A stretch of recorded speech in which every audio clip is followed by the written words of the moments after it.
Sarah has become my most accomplished pupil. Her French and her dancing are a credit to the seminary. Her manners, which have caused you to call her Princess Sarah, are perfect.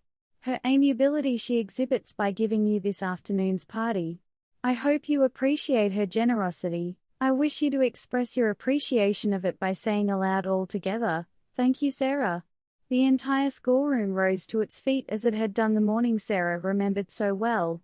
"Thank you, Sarah," it said, and it must be confessed that Lottie jumped up and down. Sarah looked rather shy for a moment. She made a curtsy and it was a very nice one. "Thank you," she said, "for coming to my party." "Very pretty, indeed, Sarah," approved Miss Minchin. "That is what a real princess does when the populace applauds her." Lavinia, scathingly, "The sound you just made was extremely like a snort. If you are jealous of your fellow pupil, I beg you will express your feelings in some more ladylike manner. Now I will leave you to enjoy yourselves." The instant she had swept out of the room the spell her presence always had upon them was broken. The door had scarcely closed before every seat was empty. The little girls jumped or tumbled out of theirs. The older ones wasted no time in deserting theirs. There was a rush toward the boxes. Sarah had bent over one of them with a delighted face. "These are books, I know," she said. The little children broke into a rueful murmur, and Ermengarde looked aghast. "Does your papa send you books for a birthday present?" she exclaimed. "Why, he's as bad as mine. Don't open them, Sarah." "I like them," Sarah laughed, but she turned to the biggest box. When she took out the last doll it was so magnificent that the children uttered delighted groans of joy, and actually drew back to gaze at it in breathless rapture. "She is almost as big as Lottie," someone gasped. Lottie clapped her hands and danced about giggling. "She's dressed for the theater," said Lavinia. "Her cloak is lined with ermine." "Oh," cried Ermengarde, darting forward, "she has an opera glass in her hand, a blue and gold one." "Here is her trunk," said Sarah. "Let us open it and look at her things." She sat down upon the floor and turned the key. The children crowded clamoring around her, as she lifted tray after tray and revealed their contents. Never had the schoolroom been in such an uproar. There were lace collars and silk stockings and handkerchiefs. There was a jewel case containing a necklace and a tiara, which looked quite as if they were made of real diamonds. There was a long sealskin and muff. There were ball dresses and walking dresses and visiting dresses. There were hats and tea gowns and fans. Even Lavinia and Jessie forgot that they were too elderly to care for dolls, and uttered exclamations of delight and caught up things to look at them. "Suppose," Sarah said, as she stood by the table, putting a large black velvet hat on the impassively smiling owner of all these splendors. "Suppose she understands human talk and feels proud of being admired." "You are always supposing things," said Lavinia, and her air was very superior. "I know I am," answered Sarah, undisturbedly. "I like it. There is nothing so nice as supposing. It's almost like being a fairy. If you suppose anything hard enough it seems as if it were real." "It's all very well to suppose things if you have everything," said Lavinia. "Could you suppose and pretend if you were a beggar and lived in a garret?" Sarah stopped arranging the last doll's ostrich plumes, and looked thoughtful. "I believe I could," she said. "If one was a beggar, one would have to suppose and pretend all the time. But it mightn't be easy." She often thought afterward how strange it was that just as she had finished saying this, just at that very moment, Miss Amelia came into the room. "Sarah," she said, "your papa's solicitor, Mr. Barrow, has called to see Miss Minchin, and, as she must talk to him alone and the refreshments are laid in her parlor, you had all better come and have your feast now, so that my sister can have her interview here in the schoolroom." Refreshments were not likely to be disdained at any hour, and many pairs of eyes gleamed. Miss Amelia arranged the procession into decorum, and then, with Sarah at her side heading it, she led it away, leaving the last doll sitting upon a chair with the glories of her wardrobe scattered about her dresses and coats hung upon chairbacks, piles of lace-frilled petticoats lying upon their seats. Becky, who was not expected to partake of refreshments, had the indiscretion to linger a moment to look at these beauties. It really was an indiscretion.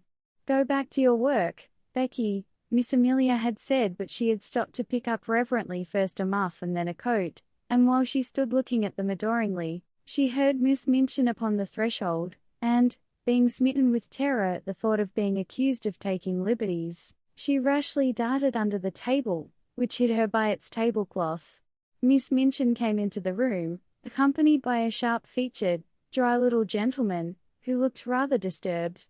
Miss Minchin herself also looked rather disturbed, it must be admitted, and she gazed at the dry little gentleman with an irritated and puzzled expression. She sat down with stiff dignity, and waved him to a chair. "Pray, be seated, Mr. Barrow," she said. Mr. Barrow did not sit down at once. His attention seemed attracted by the last doll and the things which surrounded her. He settled his eyeglasses and looked at them in nervous disapproval. The last doll herself did not seem to mind this in the least. She merely sat upright and returned his gaze indifferently. £100, Mr. Barrow remarked succinctly. All expensive material, and made at a Parisian modiste's. He spent money lavishly enough, that young man. Miss Minchin felt offended. This seemed to be a disparagement of her best patron and was a liberty. Even solicitors had no right to take liberties. "I beg your pardon, Mr. Barrow," she said stiffly. "I do not understand." "Birthday presents," said Mr. Barrow, in the same critical manner, to a child 11 years old. "Mad extravagance, I call it." Miss Minchin drew herself up still more rigidly. "Captain Crewe is a man of fortune," she said. "The diamond mines alone." Mr. Barrow wheeled round upon her. "Diamond mines?" he broke out. "There are none." "Never were." Miss Minchin actually got up from her chair. "What?" she cried. "What do you mean?" "At any rate," answered Mr. Barrow, quite snappishly, "it would have been much better if there never had been any." "Any diamond mines?" ejaculated Miss Minchin, catching at the back of a chair and feeling as if a splendid dream was fading away from her. "Diamond mines spell ruin oftener than they spell wealth," said Mr. Barrow. "When a man is in the hands of a very dear friend and is not a businessman himself, he had better steer clear of the dear friend's diamond mines, or gold mines, or any other kind of mines dear friends want his money to put into. The late Captain Crewe." Here Miss Minchin stopped him with a gasp. "The late Captain Crewe," she cried out. "The late? You don't come to tell me that Captain Crewe is—" "He's dead, ma'am," Mr. Barrow answered with jerky brusqueness. "Died of jungle fever and business troubles combined. The jungle fever might not have killed him if he had not been driven mad by the business troubles, and the business troubles might not have put an end to him if the jungle fever had not assisted. Captain Crewe is dead." Miss Minchin dropped into her chair again. The words he had spoken filled her with alarm. "What were his business troubles?" she said. "What were they?" "Diamond mines," answered Mr. Barrow, "and dear friends, and ruin." Miss Minchin lost her breath. "Ruin!" she gasped out. "Lost every penny. That young man had too much money. The dear friend was mad on the subject of the diamond mine. He put all his own money into it, and all Captain Crewe's. Then the dear friend ran away. Captain Crewe was already stricken with fever when the news came. The shock was too much for him. He died delirious, raving about his little girl, and didn't leave a penny." Now Miss Minchin understood, and never had she received such a blow in her life. Her show pupil, her show patron, swept away from the select seminary at one blow. She felt as if she had been outraged and robbed, and that Captain Crewe and Sarah and Mr. Barrow were equally to blame. "Do you mean to tell me," she cried out, "that he left nothing? That Sarah will have no fortune? That the child is a beggar? That she is left on my hands a little pauper instead of an heiress?"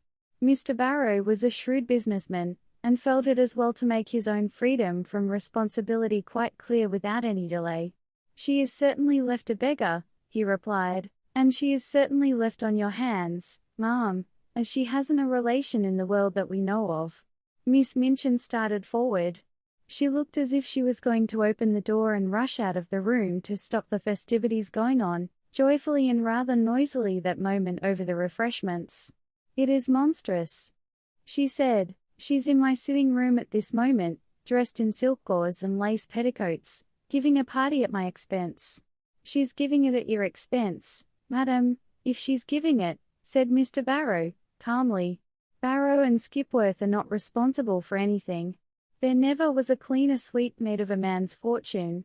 Captain Crewe died without paying our last bill, and it was a big one. Miss Minchin turned back from the door in increased indignation. This was worse than anyone could have dreamed of its being. That is what has happened to me, she cried. I was always so sure of his payments that I went to all sorts of ridiculous expenses for the child. I paid the bills for that ridiculous doll and her ridiculous fantastic wardrobe. The child was to have anything she wanted. She has a carriage and a pony and a maid, and I've paid for all of them since the last check came. Mr. Barrow evidently did not intend to remain to listen to the story of Miss Minchin's grievances. After he had made the position of his firm clear and related the mere dry facts, he did not feel any particular sympathy for irate keepers of boarding schools. You had better not pay for anything more, ma'am, he remarked, unless you want to make presents to the young lady. No one will remember you. She hasn't a brass farthing to call her own. But what am I to do? Demanded Miss Minchin, as if she felt it entirely his duty to make the matter right. What am I to do? There isn't anything to do, said Mr. Barrow, folding up his eyeglasses and slipping them into his pocket. Captain Crewe is dead. The child is left a pauper. Nobody is responsible for her but you. I am not responsible for her, and I refuse to be made responsible. Miss Minchin became quite white with rage. Mr. Barrow turned to go. I have nothing to do with that, madam, he said uninterestedly. Barrow and Skipworth are not responsible. Very sorry the thing has happened, of course. If you think she is to be foisted off on me, you are greatly mistaken, Miss Minchin gasped. I have been robbed and cheated. I will turn her into the street. If she had not been so furious, she would have been too discreet to say quite so much. She saw herself burdened with an extravagantly brought-up child whom she had always resented, and she lost all self-control. Mr. Barrow undisturbedly moved toward the door. I wouldn't do that, madam, he commented. It wouldn't look well. Unpleasant story to get about in connection with the establishment. Pupil bundled out penniless and without friends. He was a clever businessman, and he knew what he was saying.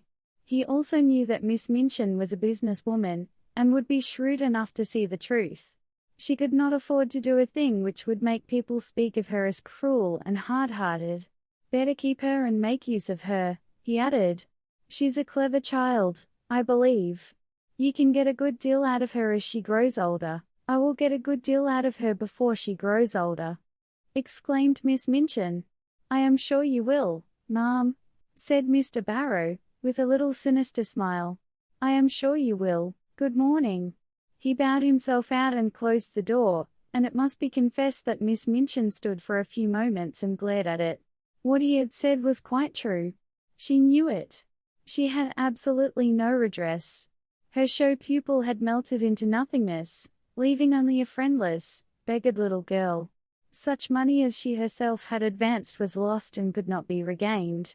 And as she stood there breathless under her sense of injury, there fell upon her ears a burst of gay voices from her own sacred room, which had actually been given up to the feast. She could at least stop this. But as she started toward the door, it was opened by Miss Amelia, who, when she caught sight of the changed, angry face, fell back a step in alarm. What is the matter, sister?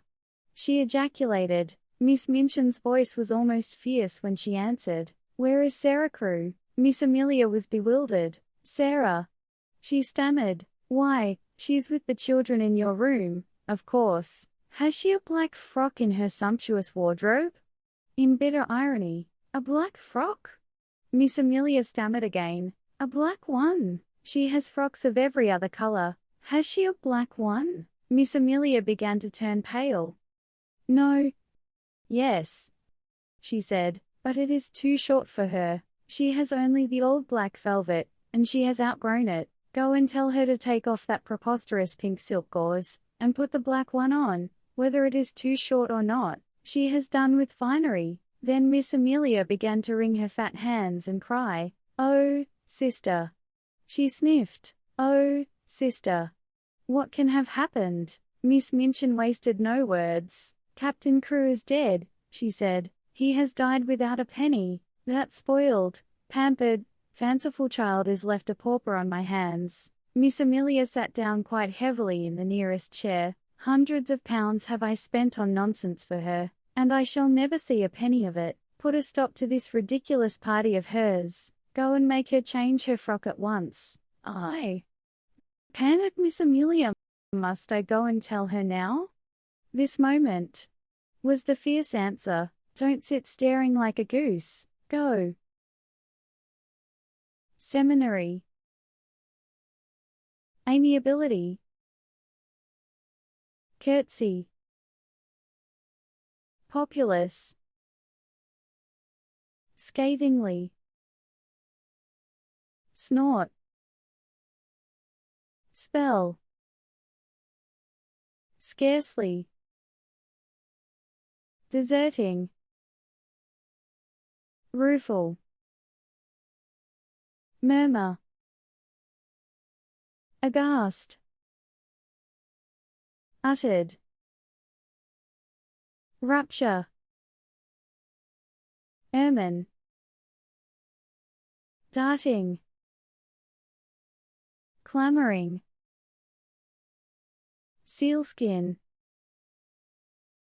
Impassively. Splendors. Undisturbedly. Garret. Plumes. Disdained. Procession. Decorum. Partake. Indiscretion. Linger. Reverently. Smitten. Darted. Disturbed. Pray. Indifferently. Succinctly. Modistes. Disparagement. Stiffly. Extravagance. Rigidly. Wield. Snappishly. Ejaculated. Spell. Steer. Jerky. Brusqueness. Jungle fever. Ruin. Delirious. Raving. Outraged. Pauper. Heiress. Shrewd. Monstrous. Sitting room. Indignation. Grievances. Irate.